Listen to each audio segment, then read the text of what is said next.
ये मेरी मदद कर रहे हैं, ये देख रहे हैं कि एक व्यक्ति हिंदुस्तान के लिए लड़ रहा है, जोड़ने के लिए लड़ रहा है, तो ये बिना कुछ कहे मेरी मदद कर रहे हैं। और जब ये मुझे मोहब्बत दे रहे हैं, अपनी शक्ति दे रहे हैं, मुझ में थकान ही नहीं आ रही। अब दूसरी यात्रा क्यों शुरू की? क्योंकि लोगों ने हमें कहा, देखिए आप कन्याकुमारी से कश्मीर चल दिए मगर आप आसाम नहीं गए। कोई जैसे ये है, भैया आपका नाम क्या है? हाँ, ये गोकुल जी हैं, ठीक है, हाँ, गोकुल जी हैं ये। अब देखो इनका हाथ चला गया, अब इनको तो गुस्सा होना चाहिए, मेरा हाथ चला गया, मगर देखो ये मुस्कुरा रहे हैं, ये खुश है। देखो ये इसका खड़े चेहरा देखो, खुश है ये। तो मेरा कहना है, जो अपने जीवन का सामना नहीं कर सकता, जो डर जाता है, वो ही उसी के अंदर नफरत पैदा होती है। वो दूसरों को देखता है, गुस्सा होता है, मगर जो जीवन का सामना कर सकता है, जो डरता नहीं है, उसके दिल में नफरत गुस्सा आ ही नहीं सकता, क्योंकि वह जानता है चाहे कुछ भी हो जाए, मैं अंत में जो मुझे करना है मैं कर सकता हूं, मेरे अंदर क्षमता है, मेरे अंदर काबिलियत है, तो उसको डर ही नहीं लगता। तो यात्रा हमने की कन्याकुमारी से कश्मीर।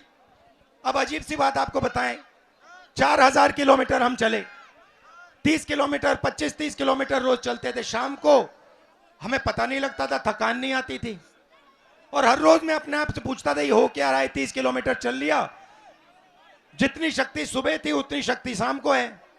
और फिर मुझे बात समझ आई, ये हिंदुस्तान की जनता का प्यार है, उनका मोहब्बत है, उनकी मोहब्बत है कि ये मेरी मदद कर रहे हैं, ये देख रहे हैं कि एक व्यक्ति हिंदुस्तान के लिए लड़ रहा है, जोड़ने के लिए लड़ रहा है, तो ये बिना कुछ कहे मेरी मदद कर रहे हैं। और जब ये मुझे मोहब्बत दे रहे हैं, अपनी शक्ति दे रहे हैं, मुझ में थकान ही नहीं आ रही। अब दूसरी यात्रा क्यों शुरू की? क्योंकि लोगों ने हमें कहा, देखिए आप कन्याकुमारी से कश्मीर चल दिए मगर आप आसाम नहीं गए, आप बंगाल नहीं गए, उड़ीसा नहीं गए, नॉर्थ ईस्ट में नहीं गए, गुजरात नहीं गए। तो ये यात्रा जो है, इसको इन प्रदेशों में भी जाना चाहिए, इसलिए हमने दूसरी यात्रा शुरू की और मणिपुर से शुरू की, और आज मैं यहां आपके सामने हाजिर हुआ हूं। उसमें हमने एक नया, अब आप पूछोगे भैया न्याय शब्द क्यों जोड़ा? मैं आपको बताता हूं। हिंदुस्तान में आर्थिक अन्याय हो रहा है, सामाजिक अन्याय हो रहा है, किसानों के खिलाफ अन्याय हो रहा है, महिलाओं के खिलाफ अन्याय हो रहा है, मजदूरों के खिलाफ अन्याय हो रहा है। सारा का सारा धन 2-3 बड़े उद्योगपतियों को दिया जा रहा है। आप जहां भी देखो आपको अदानी अदानी अदानी अदानी नाम दिखाई देगा। हिमाचल के सेब अदानी, हथियार अदानी, एयरपोर्ट अदानी, रेलवे अदानी। तो जहां भी देखो आपको वही 2-3 बड़े नाम दिखेंगे, वही बड़े 2-3 नाम दिखाई देंगे। मैं आपसे एक सवाल पूछना चाहता हूं, आपका टेस्ट लेना चाहता हूं। चलो, जैसे आपका टेस्ट होता है ना,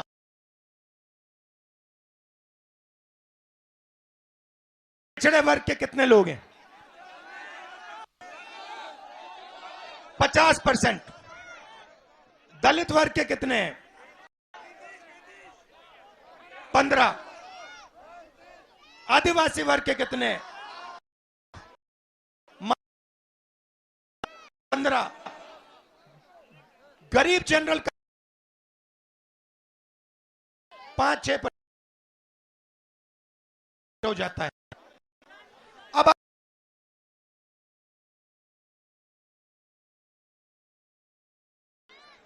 हिंदुस्तान के 200 सबसे बड़े पति निकालोगे, आपको उसमें ना एक पिछड़ा मिलेगा, ना एक दलित मिलेगा, ना एक आदिवासी मिलेगा, ना एक गरीब जनरल कास्ट का मिलेगा। सबसे बड़े ब्यूरोक्रेट्स की लिस्ट निकालो, 90 हैं जो हिंदुस्तान को चलाते हैं, दिल्ली में काम करते हैं, हिंदुस्तान के बजट को बांटते हैं। वो लिस्ट निकालो,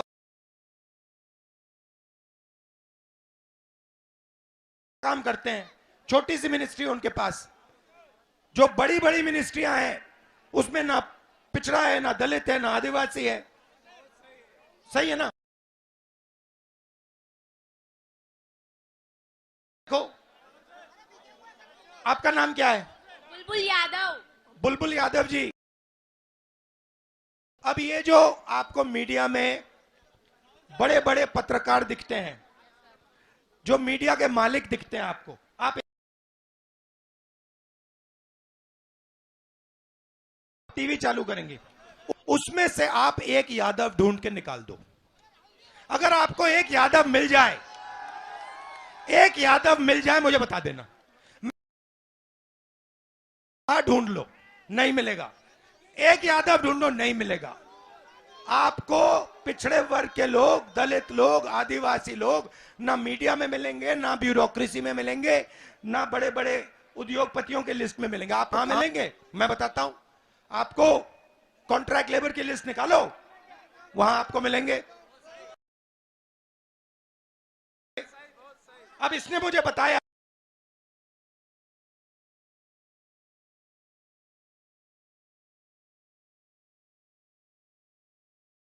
अब इनके पापा को कैसे खत्म करने की कोशिश की। पहले जीएसटी लागू की, नोटबंदी लागू की, और इनका जो पापा का जो कैश फ्लो होता है, रोक दिया। क्यों? जहां इस बिटिया का पापा की दुकान है, अदानी फ्रेश, अंबानी फ्रेश खुल जाए, या किसी बड़े उद्योग की दुकान खुल जाए,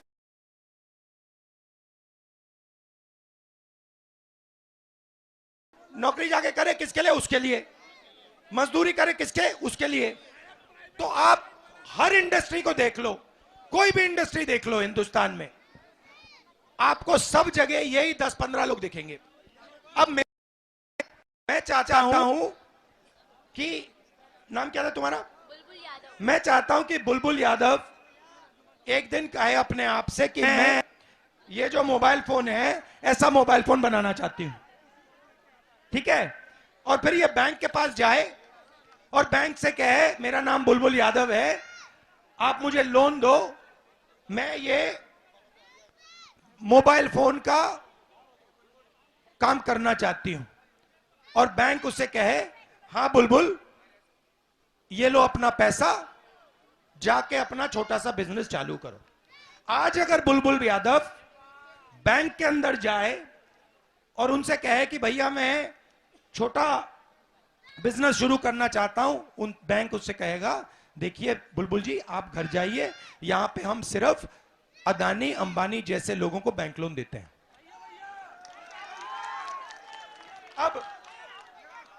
अब एक और सवाल, मनरेगा को चलाने में कितने रुपए लगते हैं साल के? हाँ? नहीं नहीं नहीं नहीं, मैं टेस्ट ले रहा हूं आपका। आप भाई और बहनों, आपका पैसा है, ये जो पूरा खर्च हो रहा है मनरेगा में, डिफेंस में, इनकी शिक्षा में, स्वास्थ्य में, ये आपका है। अब मैं आपसे सवाल पूछ रहा हूं आपके पैसे के बारे में। मनरेगा में एक साल का पैसा कितना होता है? कितना? 65,000। ये किसका पैसा है? ये बुलबुल यादव और आप सबका पैसा है। तुम्हारा नाम क्या है? रिद्धिमा। हाँ? रिद्धिमा। पूरा नाम क्या है? रिद्धिमा सोलंकी। रुद्धिमा सोलंकी जी, आप भाषण देंगी आज? मुझे नहीं पता। अच्छा, कुछ तो कह दो। इनसे सवाल पूछो, इनसे सवाल पूछो, ठीक है? मैं बताता हूं। इनसे पूछो, नरेंद्र मोदी जी ने हिंदुस्तान के 20-25 सबसे अमीर लोगों का कितना कर्ज माफ किया है? ठीक है, पूछो जोर से। नरेंद्र मोदी ने मेरे को याद नहीं है। अब मैं बताता हूं, फिर से याद कराते हैं। नरेंद्र मोदी जी ने, घबराना नहीं है, ये तुम्हारे लोग हैं, ये तुम्हारे भाई हैं, ये तुम्हारे लोग हैं। तुम घर में बैठी हो, ठीक है, तुम घर में बैठी हो। अब तुम अपने भाई बहनों से, परिवार से बात कर रही हो। तो अब मैं आपसे पूछता हूं, अब आप पूछना, नरेंद्र मोदी जी ने हिंदुस्तान के सबसे बड़े अरबपतियों का कितना कर्ज माफ किया? नरेंद्र मोदी ने पूरी दुनिया में कितने नहीं। अच्छा, मैं बोलूंगा, नरेंद्र मोदी जी ने हिंदुस्तान के सबसे बड़े अरबपतियों का, हिंदुस्तानी सबसे अरबपतियों का कितना कर्जा माफ किया? कितना कर्जा माफ किया?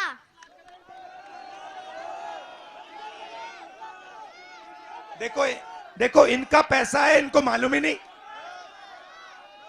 16 लाख करोड़ रुपया आपका पैसा, 20-25 लोगों का कर्जा माफ किया। अब मैं आपसे पूछता हूं, नहीं आप पूछोगी, अब आप पूछो, कितने साल मनरेगा का पैसा माफ किया? कितने साल, जोर से कितने साल मनरेगा का कर्जा माफ किया? एक भी नहीं। और मनरेगा को चलाने में 65,000 करोड़ रुपए लगते हैं। नरेंद्र मोदी जी ने 25 लोगों को 24 साल मनरेगा का पैसा पकड़ा दिया। 16 लाख करोड़ रुपया, 65,000 करोड़ रुपया, 65,000 करोड़ रुपया मनरेगा का एक साल का, 16 लाख करोड़ रुपया उन्होंने माफ किया। मतलब 25 साल का मनरेगा का पैसा उन्होंने 20-25 लोगों को दे दिया, और आपको पता भी नहीं लगा। आपके जेब से पैसा लिया, आपको पता भी नहीं लगा। छोटी बच्ची आपसे पूछ रही है, आप जवाब नहीं दे पा रहे हो।